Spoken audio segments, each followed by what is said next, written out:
Galit na hinarap ni Choi Tae-ik si Muhi matapos siyang tawaging baliw.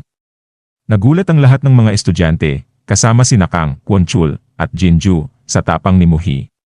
At agad binitawan ni Choi Tae-ik ang estudyanteng binubuli niya at naglakad papunta kay Muhi, na galit na galit. Sinabi ni Choi Tae-ik na hindi siya nagdadalawang isip saktan ang mga babae, ngunit matapang na sumagot si Muhi na alam niya kung gaano sila kahangal. Dahil dito, agad na inatake ni Choi Tae-ik si Muhi, subalit, biglang pinigilan ni Kwon-chul si Choi Tae-ik, na ikinagulat ng lahat.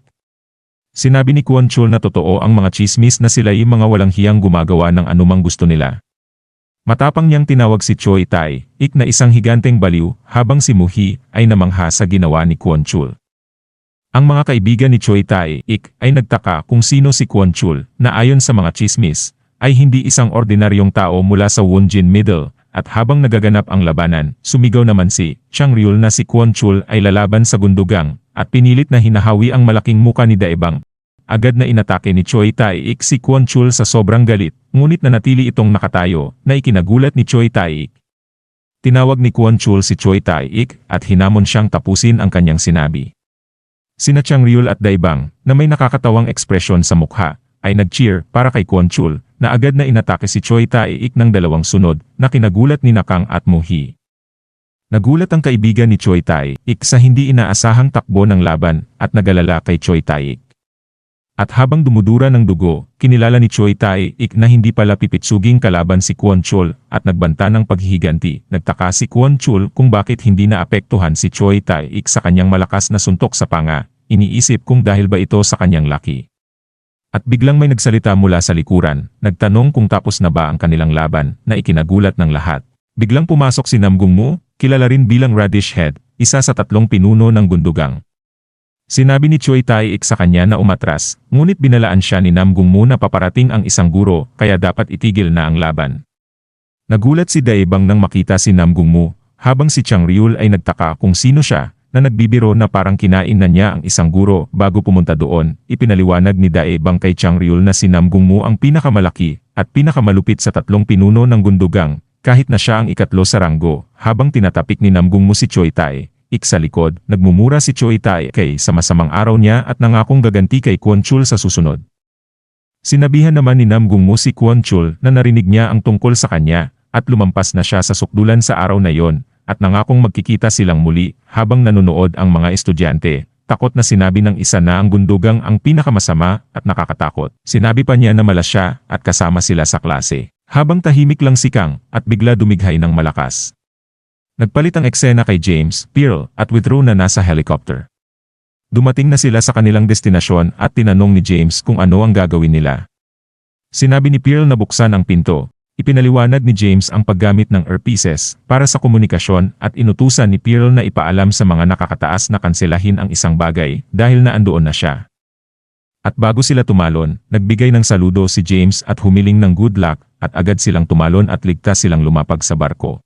At agad na nagulat sina Pearl at Withrow sa nakita nilang kaguluhan. At sinigurado nilang ang malaking pinsala ay dulot nga ng isang inyuman.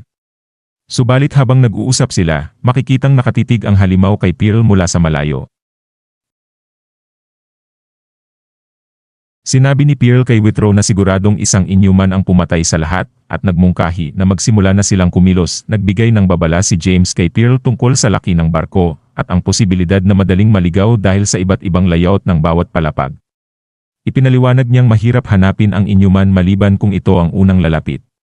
Nagmungkahi si Withrow na mag-ingay para lumabas ang halimaw, ngunit sinabi ni James na mas mabuting maghiwalay sila at maghanap sa upper at lower levels ng barko.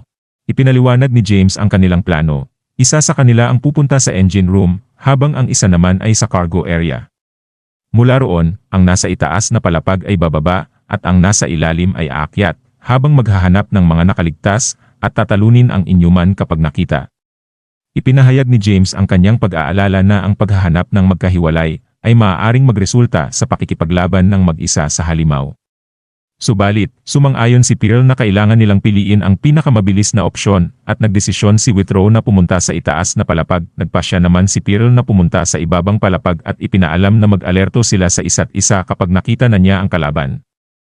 At agad na tumalon si Pearl at pumasok sa isang bintana ng cruise ship. Pagdating sa cargo area, napansin ni Pearl na maraming nakatambak na kargo ngunit walang nakikitang tao o katawan. Samantala, iniulat ni Withrow na nakapasok na siya ng malayo at nakita lamang ang mga patay na tao sa iba't ibang bahagi ng barko. At habang naglalakad si Withrow, inilarawan niya ang eksena bilang parang impyerno. Sinabi ni James na tila nagtatago ang inyuman at parang naglalaro ng tagu-taguan. At biglang nagkaroon ng problema sa komunikasyon at hindi na marinig ni Withrow ng maayos si James. Naisip ni James na maaaring epekto ito ng Bermuda Triangle na nagdudulot ng problema sa kanilang komunikasyon, lalo na't magkahiwalay sila. Subalit, napansin ni Withrow na may isang taong buhay pa, ngunit nawawala na ang kanyang katinuan dahil sa takot. Si James, nag-iisip, ay nadismaya na mahirap makipagkomunika at ang tanging naihanda niya para sa kanila ay ang mga earpieces lamang. Samantala, si Pearl, na may mababang koneksyon din, ay sinubukang makipag-usap din kina James at Withrow. At biglang may lumapit sa kanya na isang batang babae na tinawag siyang Mrs. St. Pearl na humihingi ng tulong. Agad na sumagot si Pearl na tama ang batang babae sa pagtulong niya, ngunit ipinaalala niyang hindi pa siya Mrs. Samantala, binuksan ni Withrow ang pinto patungo sa event hall at agad na naamoy ang malakas na amoy ng dugo habang nagrereklamo siya tungkol sa hindi gumaganang komunikasyon. Subalit, bigla niyang nakita si Pearl sa gitna ng hall at tinawag siya sa gulat, nagtatanong kung paano siya nakarating sa itaas na palapag ng ganoon kabilis. Gayunpaman, biglang nagbago ang anyo ni Pearl at inatake siya. Nakaiwas si Withrow sa pag-atake, ngunit nawala ang kanyang kanang kamay sa pag-atake ng peking Pearl at handa nang umatake muli. At dito na po natatapos ang yugtong ito. Maraming salamat po, mag-like at subscribe para sa susunod na kabanata. Hanggang sa muli.